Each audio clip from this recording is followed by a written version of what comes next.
این نصب فوتوسل رو امروز میخوایم بهتون کامل آموزش بدیم. یه مقدار ویدیو رو بیار جلوتر که دوستان ببینن و یاد بگیرن.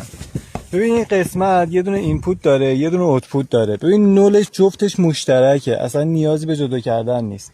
این نول ورودی ماست که از پایین داره میاد. اینم نولی که میخواد به چراغ وصل بشه. این 4 تا سیم به هم دیگه متصل میشه. این از قسمت نولش که اینو میبندی، نوارچسب میزنید، چون توی فضای بیرونه حتما باید اینو بیاین آپاراتش کنید. خب حالا سیم ورودی کدومه؟ اینپوت نوشته میشه مشکی. این میشه فاز ورودی شما که متصلش میکنید، وصلش میکنید. این هم میشه فاز خروجی شما که الان برق قطع هستش. قبل اینکه میخواد ببندید حتما برق اول قطعش کنید، بعد شروع کنید به نصبش.